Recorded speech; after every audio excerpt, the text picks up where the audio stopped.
নমস্কার বন্ধুরা, জয় মা কালী বেঙ্গলি চ্যানেলে আপনাদেরকে আমি স্বাগত জানাচ্ছি। আজকের বিষয় আমি শুধু তোমারই। অনেকেই চান প্রিয় মানুষটি যেন সম্পর্কের প্রতি আন্তরিক ও বিশ্বস্ত থাকেন।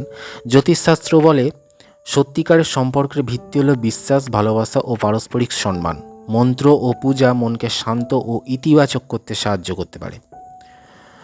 জ্যোতিষ বিষয়ে ব্যাখ্যাটা কি হতে পারে না, জন্মকুণ্ডলিতে সপ্তম ভাব বিবাহ ও সম্পর্কের প্রতীক, শুক্র প্রেম, সৌন্দর্য ও দাম্পত্য সুখের কারক, আর চন্দ্র হচ্ছে মানসিক সংযোগ নির্দেশ করে। যদি শুক্র বা সপ্তম ভাব দুর্বল হয় তবে সম্পর্কে ভুল বোঝাবুঝি হতে পারে। তাই জ্যোতিষ মতে প্রথমে নিজের মন ও আচরণকে ইতিবাচক করা জরুরি। এবার বলি মন্ত্র। প্রেম ও দাম্পত্য সৌহার্দ্যের জন্য অনেকেই আমি যে মন্ত্রটা বলছি এটা কিন্তু জপ করবে।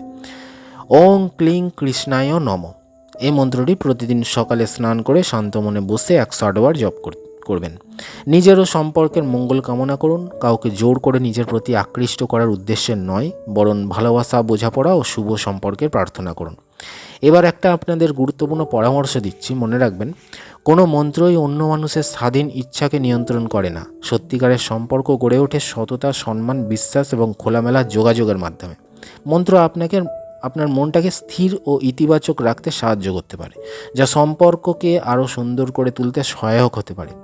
বন্ধুরা, আজকের ভিডিও যদি ভালো লাগে তাহলে লাইক করবেন, শেয়ার করবেন, আর চ্যানেলটা অবশ্যই সাবস্ক্রাইব করবেন। কমেন্টে জানাবেন পরের ভিডিওটা কোন বিষয় নিয়ে আলোচনা করব।